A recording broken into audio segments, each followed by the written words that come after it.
गुरु प्यारी साथ संगत, आज के सत्संग में आए हुए दूर दूर से सभी प्रेमी भाई बहन,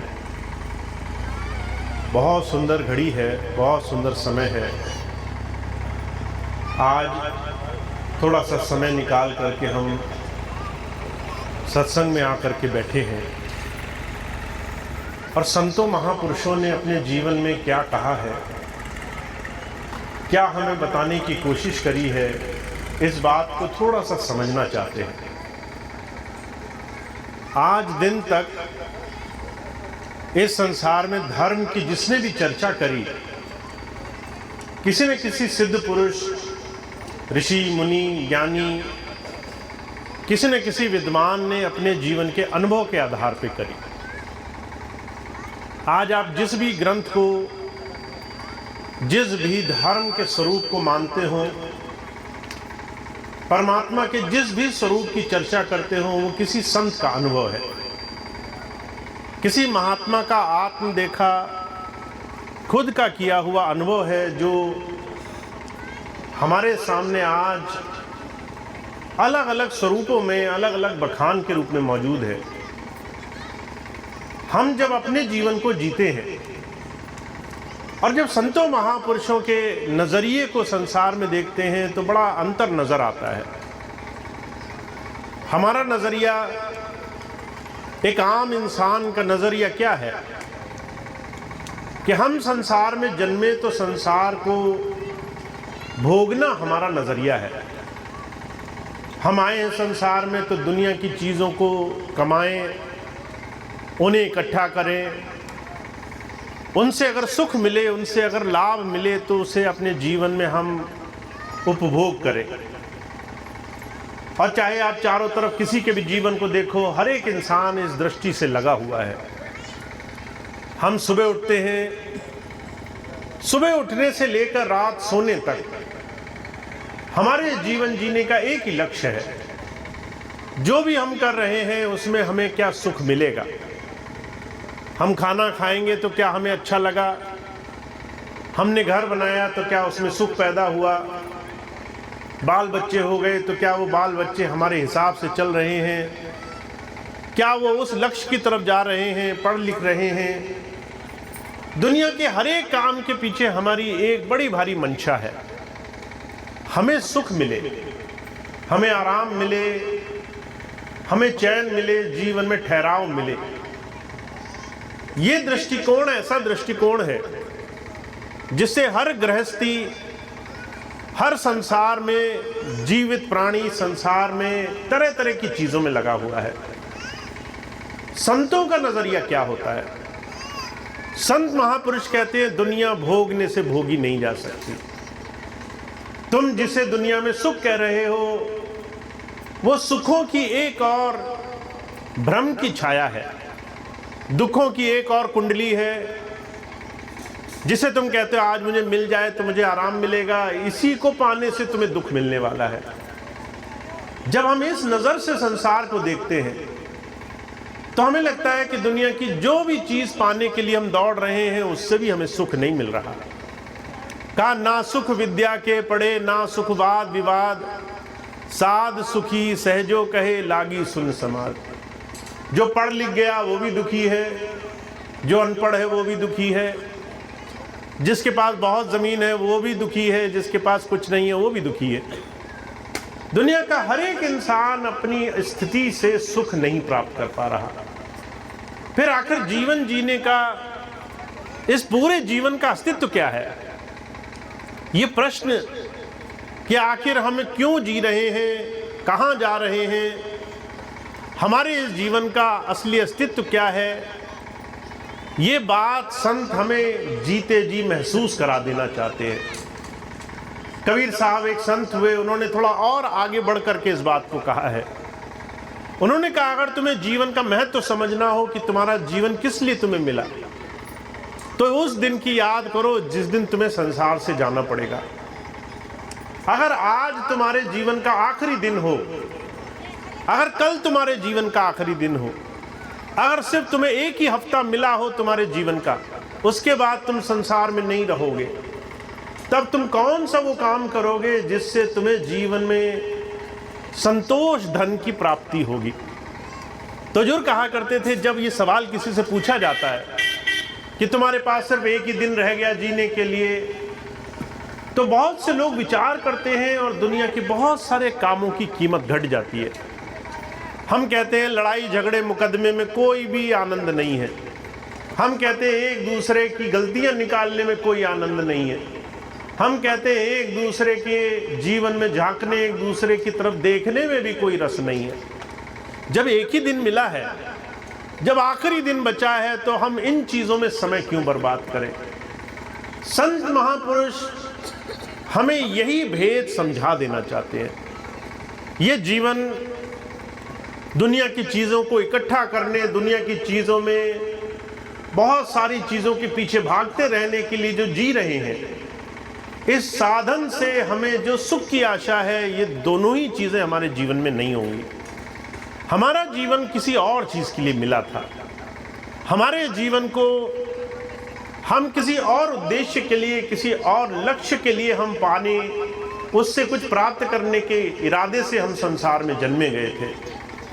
और वो लक्ष्य कैसे समझ में आएगा? आखिर हम अपने जीवन से क्या करें, कैसे अपने जीवन का सही उपभोग करें? तो महाराज जी एक बड़ी सुंदर सी बात फरमाया करते थे। कहा करते थे, आपको और हमको जब हम छोटे होते हैं स्कूल में भेजा जाता है। स्कूल में हम अपने कुछ साल गुजारते हैं कुछ सीखने के लिए। पर आप गौर करो, आप जब स्कूल गए तो आपने क्या सीखा? आपने बोलना सीखा, आपने समझना सीखा। जब बोलना और समझना आ गया तो आपको कुछ विषय पढ़ाए गए। हमारा इतिहास क्या था, दुनिया क्या है, गोल है, लंबी है, चौड़ी है, यहाँ कौन सी जगह क्या उगता है, कौन सी जगह क्या खाया पिया जाता है, यहाँ पर कितनी चीज़ें कमाने के लिए कौन सा हिसाब किया जाता है। हमने हिंदी सीखी, अंग्रेज़ी सीखी, गणित सीखी, विज्ञान सीखा। पर हुजूर कहा करते थे, ये सारी चीज़ें सिर्फ संसार की चीज़ों का इस्तेमाल करने की विद्या थी। तुम किसी चीज़ को सही तरीके से कर सको। पर हमारे जीवन का उद्देश्य सिर्फ दुनिया के इन विषय जानने से हल नहीं हुआ। हमें अगर कुछ चीज़ जाननी थी तो ये कि हम अपने शरीर का इस्तेमाल कैसे करें, हम अपने मन का इस्तेमाल कैसे करें। हम जन्मते हैं और उसके बाद अगर आप देखा जाए शरीर का हम क्या करते हैं। हम रात को सोए, सुबह उठे, नहाए धोए, शरीर को सुंदर बनाया, इसको खिलाया पिलाया, फिर सुला दिया। इसके अलावा हम शरीर का कुछ भी नहीं कर रहे। हम अपने मन का क्या कर रहे हैं? ये मन जो हमें दुनिया की बहुत सारी चीज़ों का ज्ञान दे सकता है, ये मन 24 घंटे तुलना करने, दूसरों से अपने हिसाब से जीवन को परखने में, अच्छा बुरा गिनने में, लोगों की बुराइयां गिनने में, लोगों को अपने हिसाब से चलाने में लगा हुआ है। तो हुजूर कहा करते थे, धर्म हमें सिखाना चाहता है कि हमारे जीवन में तुम अपने जीवन का मोल समझ जाओ कि ये जीवन बहुत थोड़ा सा है। इस थोड़े से जीवन में तुम्हें अपने जीवन में अपने जीवन का उपयोग करना आना चाहिए। इस जीवन से वो काम करो जो शाश्वत रहे। कुछ ऐसे काम करो जो जुगों जुगों तक दुनिया में याद किए जा सकें। कुछ ऐसे काम करो जिससे किसी जीवन में, तुम्हारे जीवन में कुछ आनंद की उत्पत्ति हो। और जो कहा करते थे, ये सारी चीज़ें आपको बाहर नहीं मिलेंगी। आपको लगेगा कि संसार की चीज़ों से, बाहरी वस्तुओं से हमें आनंद मिलेगा, बाहर से हम पैसा कमाएंगे, घर बनाएंगे तो सुख मिलेगा। पर आज दुनिया के बड़े बड़े सेठ साहूकार को देख लो, जो बड़े से बड़े बंगलों में रहते हैं, बड़े बड़े घरों में रहते हैं, तरह तरह के रोग लगे हैं, तरह तरह की बीमारियां हैं, तरह तरह की परेशानियों में उलझे हुए हैं, रात को नींद नहीं आती, मुकदमों में फंसे हुए हैं। वो कहते हैं घर तो मिल गया, पैसा तो मिल गया, पर सुख नहीं पैदा हो रहा। आप कहेंगे स्वास्थ्य ठीक रहे तो जाकर के सुख मिलेगा। हुजूर कहा करते थे, जिसका स्वास्थ्य ठीक है वो इस चिंता में है कि मेरे पास धन नहीं, रुपया नहीं, पैसा नहीं। तो हुजूर कहा करते थे, बाहरी चीज़ों से कभी सुख नहीं मिलता है।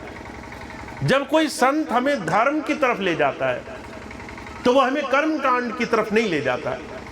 वो ये नहीं कहता कि तुम पूजा पाठ जप तप नियम संयम व्रत उपवास रखो। वो कहता है तुम धर्म से अपने जीवन को धारण करने की कला सीख लो। तुम अपने जीवन को कैसे इस्तेमाल करोगे जिससे इसमें तुम्हें सुख पैदा हो, सुख की उत्पत्ति हो। अपने मन का इस्तेमाल कैसे करोगे जिससे तुम्हारे जीवन में तुम्हारे सुख की उत्पत्ति हो। तो योग सूत्र में हमारे जीवन को 2 हिस्सों में बांट दिया है। सिर्फ पूजा का नाम भक्ति नहीं रखा, सिर्फ किसी स्वरूप के आगे दीपक जलाने का नाम भक्ति नहीं रखा, सिर्फ किसी भगवान के लिए अपने जीवन में कुछ अनुष्ठान करने, कुछ व्रत उपवास करने का नाम भक्ति नहीं रखा। भक्ति नाम रखा अपने जीवन में 2 बड़े भारी भेद को जीवन में सीख लेने का। योग सूत्र कहता है ना आंखें बूंद करके उस परमात्मा की याद करना काफ़ी होगा और ना शरीर से संसार को भोगना काफ़ी होगा। दोनों चीज़ों का तुम्हें संयम बिठाना पड़ेगा। तो 5 चीज़ें योग सूत्र में बताई हैं जो आपके जीवन, बाहरी जीवन से जुड़ी हुई हैं। कायम, नियम, आसन, प्राणायाम, प्रत्याहार। 5 चीज़ें आपके जीवन के कुछ नियम होने चाहिए। आप कैसे जीवन जियोगे। जब हमारे घर में बच्चे छोटे होते हैं तो हम उन्हें ये नियम सिखाते हैं कि ऐसा करना, चोरी मत करना, ऐसा करना, बड़ों का सम्मान करना, उनके सामने बुरा मत बोलना। फिर हम कहते हैं रोज़ अपने जीवन में अगर चाहो तो ईमानदारी से, श्रम से, मेहनत से, ज्ञान से कमाना। ये सारी चीज़ें हम अपने जीवन में कुछ मूलभूत सिद्धांत के रूप में अपने बच्चों को देते हैं। हुजूर कहते हैं इन 5 नियमों से आपके जीवन का सुधार, ये हमारा जीवन अच्छा हो, इस बात की अवधारणा रखी है शास्त्रों ने। दूसरी चीज़ कही, आपका नित्य नियम अच्छा होना चाहिए। आपका नैतिक नियम तो अच्छा है कि मैं चोरी नहीं करूँगा, पर आप हर रोज़ उसको नहीं मान रहे हो। आप सुबह उठे और आप सोचते हो कि मैं दूसरे के घर में चोरी नहीं करूंगा, कोई बात नहीं, पर अपने लोगों से सब छुपाऊंगा, अपने लिए सब चीज़ें ठीक करूंगा। तो वो कहते हैं नियम भी बनाकर रखना। आपका सुबह से लेकर शाम तक का नियम भी अच्छा होना चाहिए। आप सुबह उठो, स्नान करो, आप ध्यान करो, आप ईश्वर को सब कुछ समर्पित करके काम करो, आप अपने जीवन में जीवन की पवित्रता का ध्यान रखो। तो जो कहते हैं दूसरा नियम भी शरीर के लिए रखा गया। फिर कहते हैं अगर आपको अपने जीवन में और ज़्यादा कुछ पाना हो तो अपने जीवन में आहार का ध्यान रखना। आपका शरीर स्वस्थ रहेगा तभी बड़े बड़े काम कर पाओगे आप। अगर आप रोगी हुए, शरीर स्वस्थ नहीं हुआ, तो आप अपने जीवन में चाहे लाख आपको अच्छे अवसर मिले, कुछ मिलेगा नहीं आपको। मुझे अभी कुछ दिन पहले एक बहन जी मिली, बहुत बड़े शान, 40-45 साल की उम्र रही होगी। जब मिलने आई तो लड़खड़ा करके आई, चलना मुश्किल हो गया।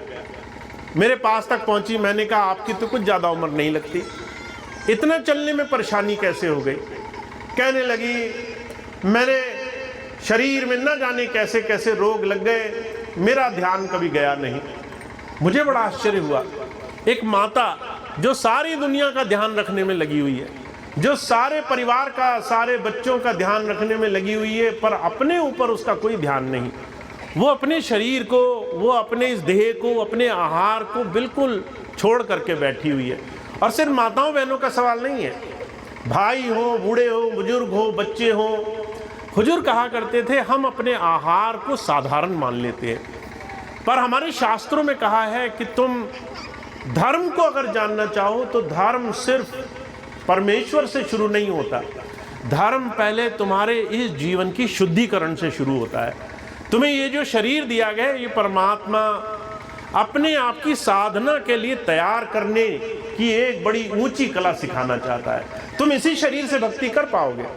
इस शरीर को तुमने अगर जीवन में नियम से नहीं साधा है तो तुम चाहे लाख कोशिश करो, तुम साधना में पक्के नहीं हो सकते। तो जो कहते हैं कुछ नियम बनाओ, कुछ अवधारणाएं अच्छी रखो, कुछ अपने आहार का ध्यान रखो, कुछ अपनी प्राण शक्ति पे ध्यान रखो। तुम्हारी सांसें तुम्हारे नियंत्रण में रहनी चाहिए, तुम्हारे प्राण शक्ति, तुम्हारा ध्यान तुम्हारे नियंत्रण में रहना चाहिए।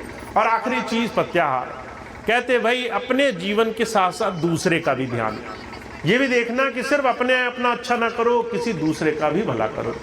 तो जो कहते हैं ये 5 चीज़ें जिसे हमारे आध्यात्म का, धर्म का मूलभूत सिद्धांत बताया गया है, हमारे जीवन में हमारे धर्म की सबसे बुनियादी चीज़ बताई गई है, उसे धर्म तो सिखाता है पर हम उस चीज़ को पालन नहीं करते। अगर आज हम एक दूसरे से पूछें कि हम परमात्मा को क्यों याद करते हैं, तो हमारे जीवन में सिर्फ एक ही चीज़ होगी, हम दुखी हैं, हम परेशान हैं, इसलिए हम उस परमात्मा को याद करते हैं। आप पूजा क्यों कर रहे हैं? क्योंकि आपको आपके दुखों से छुटकारा मिल जाए। अगर आपको दुख ना हो तो आप जल्दी उस परमात्मा को याद नहीं करेंगे।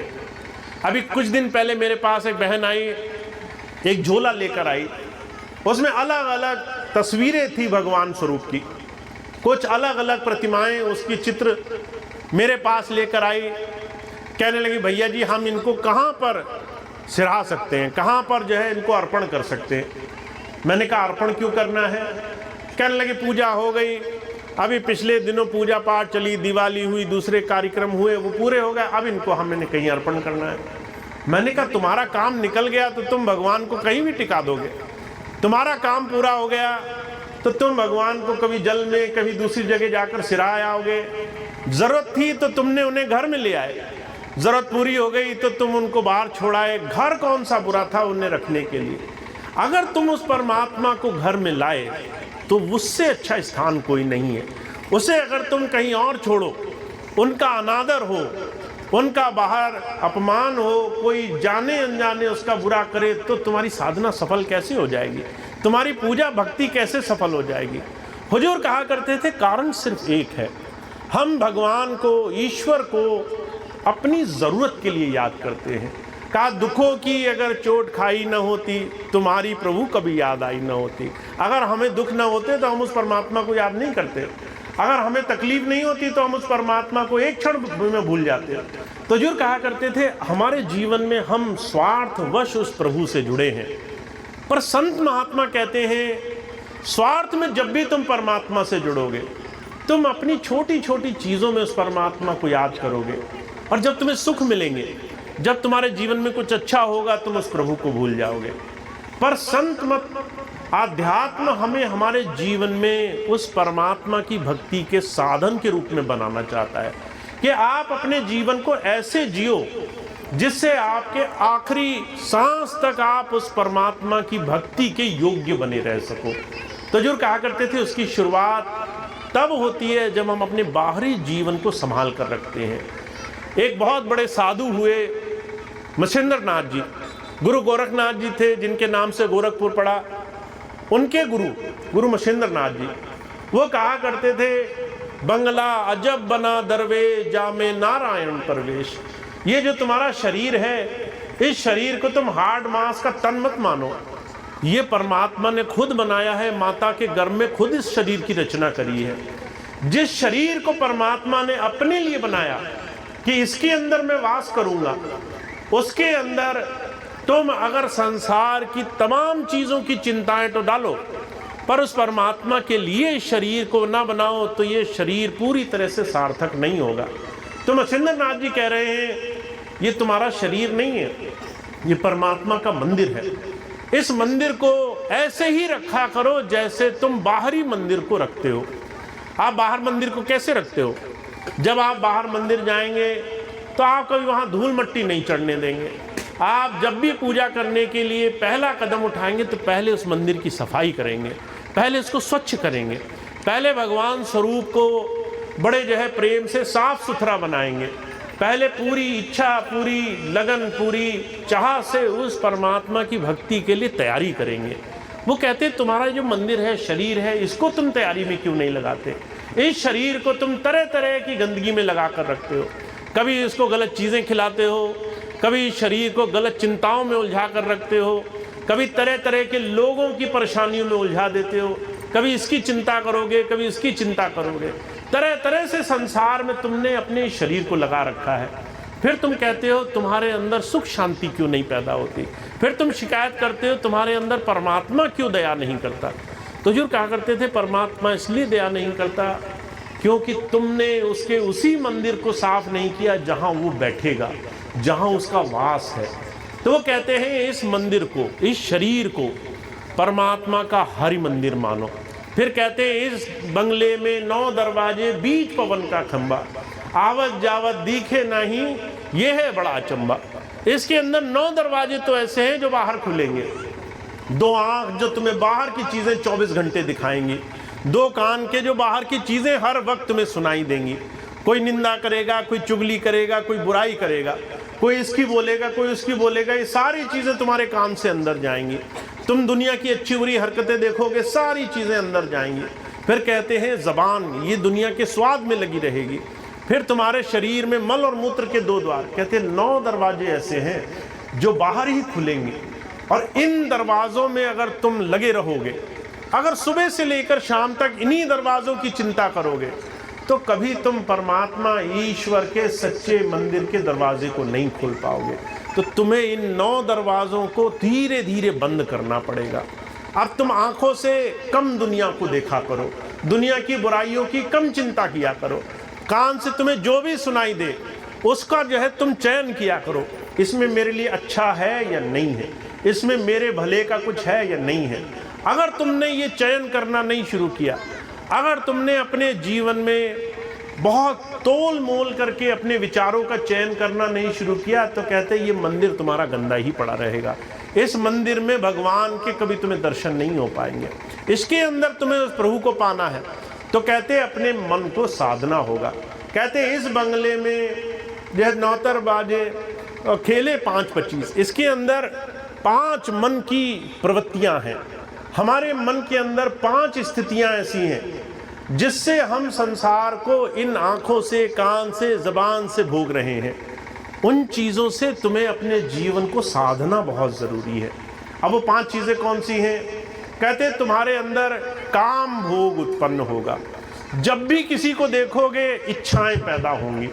तुम देखोगे मुझसे अच्छा किसी ने पहन रखा है, मन में इच्छा पैदा हो जाएगी। तुम्हें लगेगा मेरे से अच्छा कपड़ा किसी के पास है, मेरे से अच्छा घर किसी के पास है, अच्छी गाड़ी किसी के पास है, काम उत्पन्न हो जाएगा। वो कहते हैं ये जो तुम्हारे अंदर का काम है ये मन की प्रवृत्ति है। फिर कहते हैं क्रोध पैदा हो जाएगा।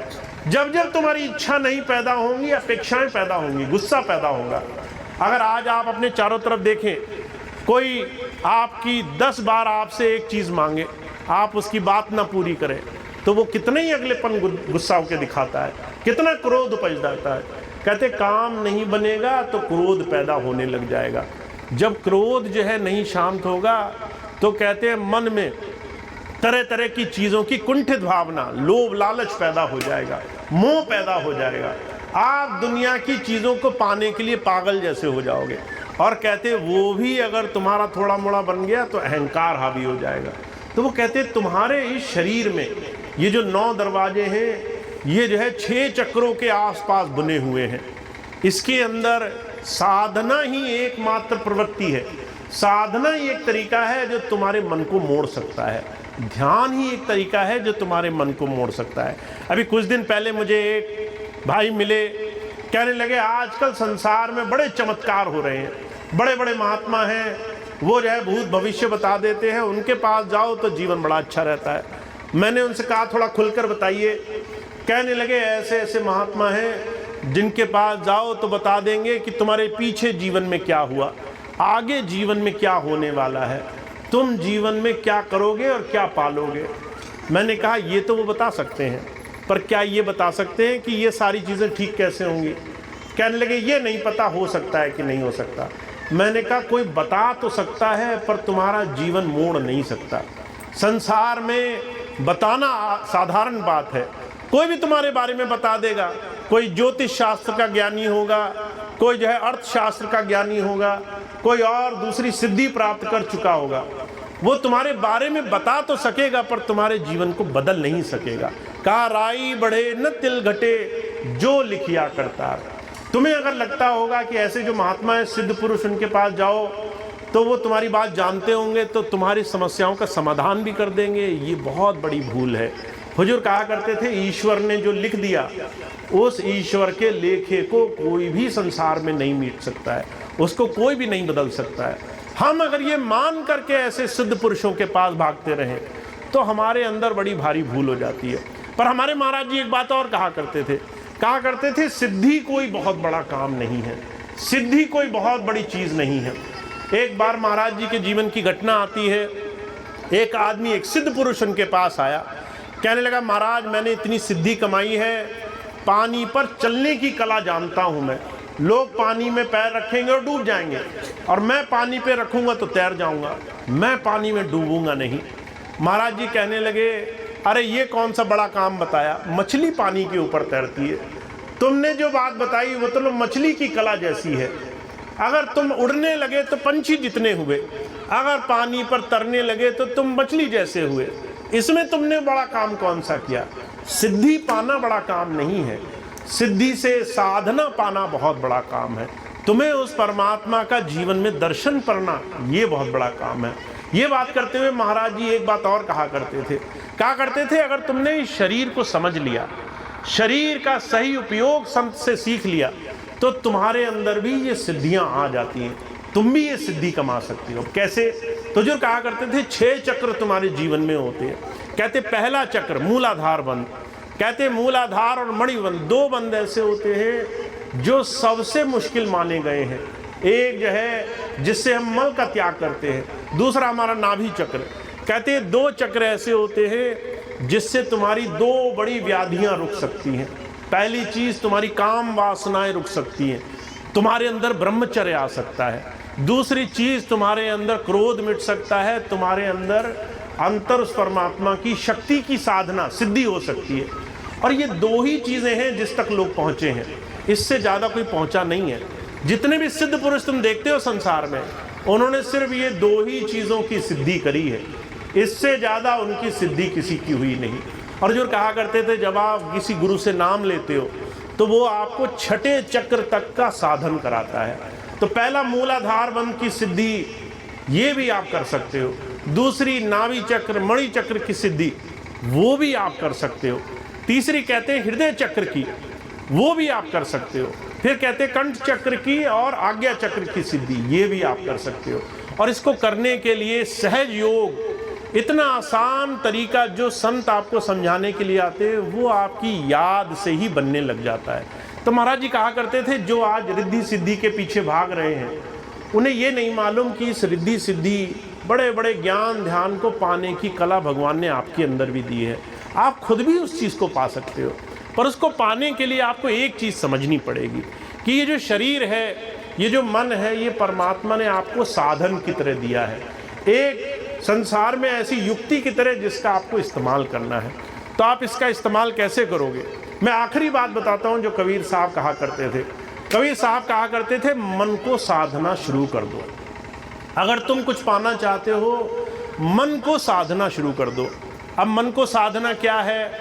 अगर आप गृहस्थ में देखो तो आपका मन बहुत ज़्यादा दुनिया की हर एक चीज़ से व्यथित रहता है, दुनिया की हर एक चीज़ से वो काबू में आ जाता है। आप घर में बैठे हैं, कोई आया, किसी ने आकर कहा कि तुम्हारी पड़ोसन तो तुम्हारे बारे में बहुत बुरा बोल रही थी, हमने वो बात सुनी और हमारा मन हमारे काबू से बाहर निकल जाएगा।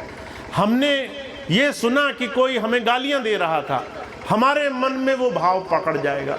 अगर कोई हमें कहे कि पड़ोसन के पास तुमसे ज़्यादा है, अंदर इतनी जो है कुंठित भावना पैदा हो जाएगी कि हमारे को भगवान ने कम दिया, हम बहुत दुखी हैं, हम बहुत परेशान हैं।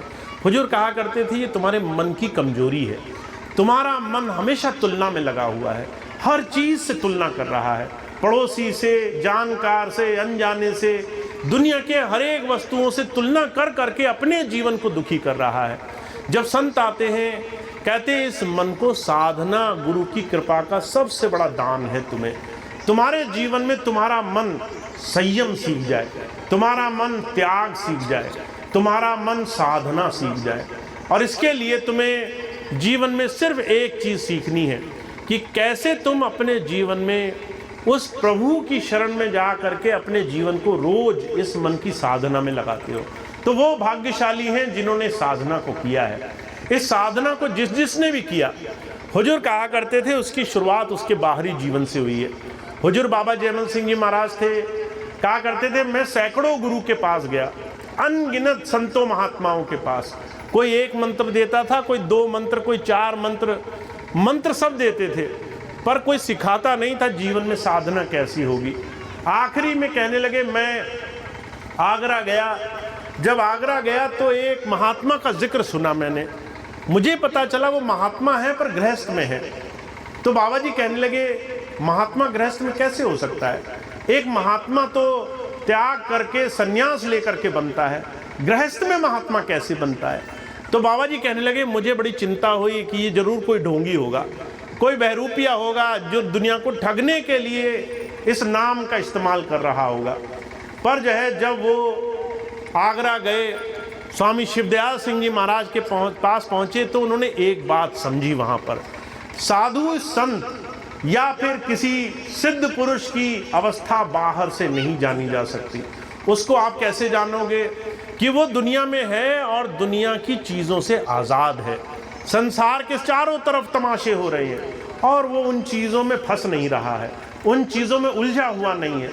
चारों तरफ लोग लड़ झगड़ रहे हैं और उसका मन शांत है। चारों तरफ लोग चिंताओं में हैं और वो अचिंत है। चारों तरफ लोग हाहाकार में हैं और वो उस प्रभु नाम की याद में जुड़ा हुआ है। तो बाबा जी जब स्वामी जी महाराज के पास पहुँचे तो उन्होंने देखा गृहस्थ में महात्मा होना क्या होता है। आपके चारों तरफ संसार की चिंताएं फैली होंगी और आप उस परमात्मा के भरोसे, उस प्रभु की याद में जीवन जी रहे होंगे। तो ऐसा जीवन, ऐसी भक्ति, ये कलयुग में नाम की भक्ति कहलाती है। कहा कलयुग में एक नाम आधारा, सिमर सिमर नर उतरस पारा। आप जिस युग में जी रहे हो उस युग में तीरथ व्रत जप तप नियम संयम बड़े बड़े उपवास के साधन पूरा काम नहीं करेंगे। उसके लिए आपको साथ में अपने मन की साधना करनी पड़ेगी, इस मन को सरल बनाना पड़ेगा। अगर आप गृहस्थ में हो, अगर आप सुबह से लेकर शाम तक लोगों के कहे अनुसार, लोगों की अपेक्षाओं में उलझे हुए हो, लोग आपको परेशान कर देते हैं, किसी ने आपको कुछ बोला, किसी ने सोचा, किसी ने कुछ कहा और आपका मन दुखी हो जाता है, तो इसका मतलब है आप मन से भी हार रहे हो। मन से जीतना बड़ा ज़रूरी है। तो कबीर साहब आखिरी में एक ही बात कहते हैं जिसके मन में जो बस रहा है वो उसी की भक्ति कर रहा है। का कामी का गुरु कामनी, लोभी का गुरु नाम, कबीरा का गुरु संत है नित जपावे नाम। अगर तुम एक दिन को उठा कर देखो, आप आज सुबह उठे और उठते ही चिंता लग गई, मेरा क्या होगा, मेरे शरीर का क्या होगा, बीमारियों का क्या होगा, बच्चों का क्या होगा, मुकदमे का क्या होगा। मन में अगर चिंताएं लग गई तो समझ लो चिंता ही तुम्हारा गुरु है, तुम्हारा और कोई भगवान नहीं है। तुम्हारा भगवान सिर्फ चिंता है, तुम चिंताओं में ही जी रहे हो। अगर तुम्हें लालच लग गया मन में कि मुझे और मिले, तो तुम्हारा लालच ही भगवान है। तो वो कहते कामी का गुरु काम होगा, लोभी का गुरु दाम होगा। दुनिया की चिंताओं में लगे हुए इंसान का जो है संसार में गुरु चिंता होगी। अगर तुम चाहते हो कि तुम सच्चा जीवन जियो तो वो कहते हैं ऐसे मन को बना लेना है जिसमें हम संसार में रहे भी और संसार से मुक्त भी रहे, दुनिया में रहे भी और दुनिया की चिंताएं हमें न सताती हों, लोगों के बीच में रहें और लोगों से न्यारे रहें, संसार में रहें और संसार की परेशानियों का एक लेश मात्र भी असर ना हो। मैं भी आपको छोटा सा उदाहरण समझाता हूँ। अभी कुछ दिन पहले मैं देहरादून गया। देहरादून में एक सत्संगी बहन मिली स्वामी जी महाराज की, ज़्यादा उम्र नहीं थी, कुछ 30-32 साल की उम्र थी। मैंने उनसे पूछा आप सत्संग में आई हो, आपका जीवन कैसा चल रहा है। कहने लगे भैया जी मेरा जीवन तो अच्छा है पर मेरे घर वालों को भी सुध आए। मैंने कहा और खुलकर बोलो। तो वो कहने लगी मैंने स्वामी जी से जब नाम लिया मैं बहुत छोटी थी, रोज़ माता पिता हर महीने सत्संग में ले जाते, जब सत्संग में ले जाते तो मैंने सेवा सीखी। पिताजी कहते थे सेवा करो, कभी किसी की सेवा में, कभी लंगर, कभी प्रसाद, कभी कहीं सेवा में लगाते थे। धीरे धीरे मैंने धैर्य सीखा, धीरे धीरे मैंने संतोष सीखा। मैंने ये सीखा कि गुरु अगर आपके मन में है तो आपका जीवन चाहे कितने भी कष्ट में हो, वो जो है वो सारे कष्ट टिकेंगे नहीं, वो सारी चीज़ें आराम से हल हो जाएंगी। तो मुझे तो विश्वास बन गया। पर जब मेरी शादी का समय आया तो पिताजी ने लड़का ढूंढा। जब लड़का ढूंढा तो अपने सत्संगियों में नहीं मिला, तो उन्होंने देखा कि किसी दूसरे मत के सत्संगी मिल रहे हैं। पिताजी ने ये देखा कि चलो मांसाहार नहीं करता है, शराब नहीं पीता है, इतना भी बहुत अच्छा है। सत्संगी कहीं का भी हो, भगवान को किसी रूप में भी मान रहा हो, मानता होगा। पिताजी ने शादी करा दी, कहने लगे मैंने शादी ये मान कर करी कि ये भी गुरु जी को मानते हैं, हम भी गुरु जी को मानने वाले हैं, तो जो है दोनों का विचार मत एक होगा। तो मैंने कहा परेशानी कहाँ है? कहने लगी परेशानी विश्वास में है। हमारा जो विश्वास इतने वर्षों में धैर्य से बना, हम जो गुरु जी की सेवा करते करते सीखे कि सिर्फ सुखों के पीछे नहीं भागना है, दुख भी परमात्मा अगर दे तो उसे भी सहज भाव से मान लेना है। परमात्मा अगर सुख दे रहा है तो वो दुख भी दे रहा है। दुख इसलिए दे रहा है ताकि तुम अपने जीवन में मजबूत हो सको। कबीर साहब कहा करते थे, गुरु कुम्हार सिख कुंभ है, गड़ी गड़ी काढ़े खोट, अंदर हाथ उभारता बाहर देता चोट। गुरु जो आपके जीवन में आया है वो कुम्हार की तरह है। कुम्हार कच्ची मिट्टी लेता है, उसका जब घड़ा बनाता है तो उसका आकार देता है, आकार दे करके उसको जब सुंदर बनाना चाहता है तो उसे बाहर ठपकी से उस घड़े को पीटना पड़ता है ताकि उसका विकार मिटा दे, उसकी जो है टेढ़ी मेढ़ी जितनी भी विकृति है वो मिटा दे। पर अगर वो ऐसे ही चोट मारेगा कच्ची मिट्टी पे तो वो टूट जाएगा।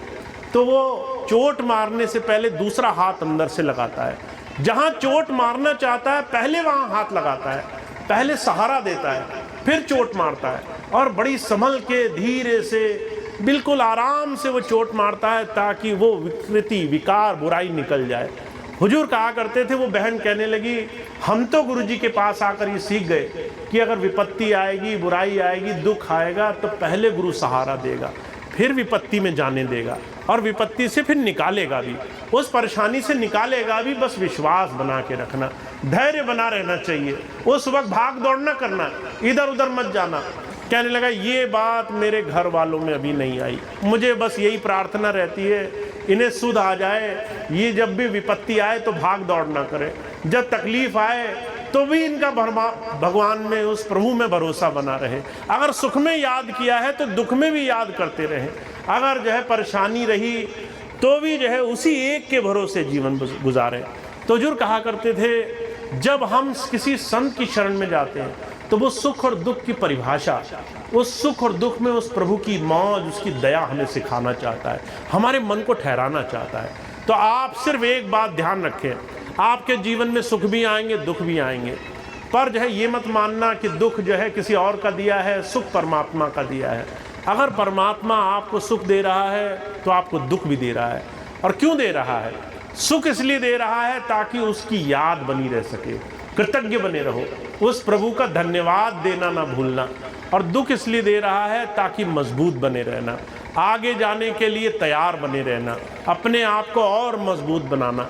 महाराज जी एक बात कहा करते थे अगर कोई नाव खेने वाला कुशल मल्लाह हो तो जो है वो नाव अच्छी चला सकता है, नहीं चला सकता वो समंदर में जाके पता चलता है।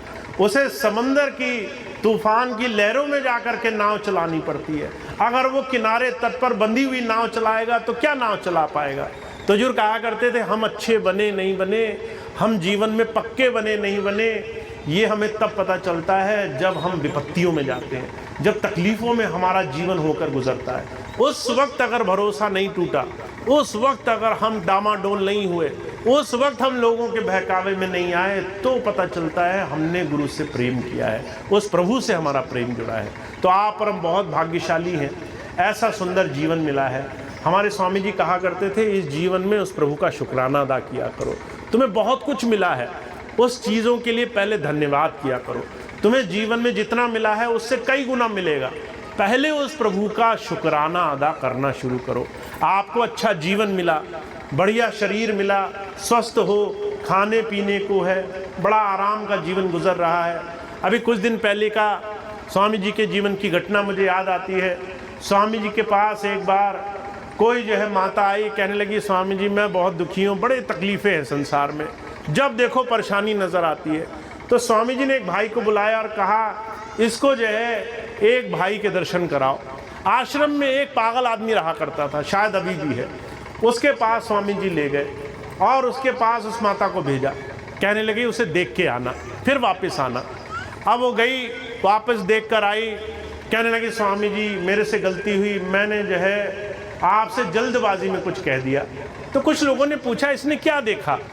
स्वामी जी कहने लगे इसने ये देखा कि एक आदमी जिसको खाने की तमीज़ नहीं है, एक आदमी जिसको पहनने की तमीज़ नहीं है, जिसकी मति नहीं है, जिसको परमात्मा ने चाहे चाहे बहुत सी चीज़ें ना भी दी हो तो भी वो उस परमात्मा का शुक्रिया अदा कर रहा है, जिसके शरीर को देने के लिए, जिसको अपने हाथ से खाने की तमीज़ नहीं है, वो भी धन्यवाद दे रहा है। तुम धन्यवाद क्यों नहीं दोगे?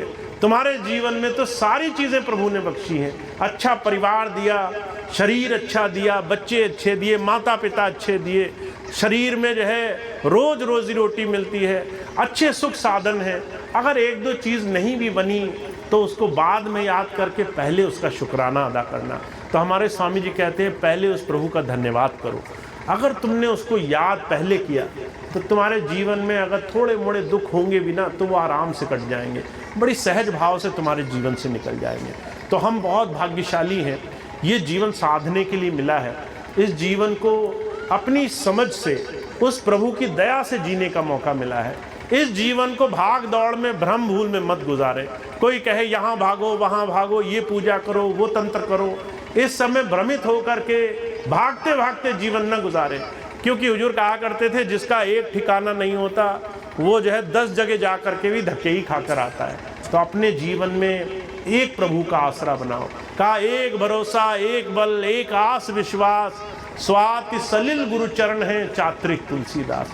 एक का भरोसा रखो, अगर तुम्हें मिलेगा तो उस एक के दरबार से सब मिल जाएगा, और अगर उसके यहाँ से नहीं मिला तो तुम सबके यहाँ से जाओगे, हर जगह से खाली आना पड़ जाएगा। तो हमारा भरोसा, हमारा विश्वास बने, हम उस ईश्वर में विश्वास रखें जिसने पैदा किया, जन्म दिया, संसार में भेजा, जिसने हमें संसार की हर एक चीज़ दी है, वो हमारी हर एक चीज़ का ध्यान रख रहा है। हमें बस विश्वास से जीवन को सहज भाव से जीते जाना है, अच्छे काम करते हुए जीते जाना है। तो आप और हम बहुत भाग्यशाली हैं, ऐसा सुंदर जीवन मिला है। अब अपने इस जीवन को ऐसे गुजारिए जिससे किसी एक का भला हो। कहा परहित सरिस धर्म नहीं भाई, पर पीड़ा सम नहीं अदमाई। बस एक चीज़ ध्यान रखो, तुम जीवन में जो भी काम करो किसी की पीड़ा का कारण मत बनना, किसी को दुख मत देना जा करके। और अगर किसी का अच्छा हो सके तो इससे बड़ा पुण्य कोई नहीं होगा। किसी का भला हो जाए तुम्हारे जीवन में किसी भी काम से तो इससे बड़ा भला कोई नहीं होगा। तो जो कहा करते थे बस ये काम करते रहना जीवन में। जब तक उस प्रभु को याद रखोगे, जब तक दूसरे का दुख का कारण नहीं बनोगे, दूसरे के सुख में हाथ बटाते रहोगे, तब तक वो परमात्मा भरपूर देता रहेगा तुम्हारे जीवन में, तुम्हें प्रभु भक्ति के साधन के नज़दीक लेके आता रहेगा। तो हम और आप बहुत भाग्यशाली हैं, ऐसे जीवन गुजारा करें, इस तरीके से जीवन जिएं, इस विश्वास से जीवन जिएं ताकि हमारा एक एक पल सार्थक हो सके। तो इतनी बात कह के मैं अपनी बात समाप्त करता हूँ। आप सभी भाई बहनों का बहुत बहुत धन्यवाद है। आज यहाँ कई वर्षों के बाद ये सत्संग का कार्यक्रम हुआ है, आपने इतना प्रेम दिखाया, आप यहाँ आए, आपने इतना सहज भाव से सत्संग में योगदान दिया, आप सबका बहुत बहुत धन्यवाद। स्वामी जी बहुत दया करें कि आपके जीवन में जो भी आप जीवन में पाना चाहते हैं उस दिशा में आपको आगे बढ़ाएं, उस दिशा में आपको मदद करें, सहयोग करें, आपको जीवन में उस योग्य बनाएं। तो इतनी बात कह के मैं अपनी बात समाप्त करता हूँ।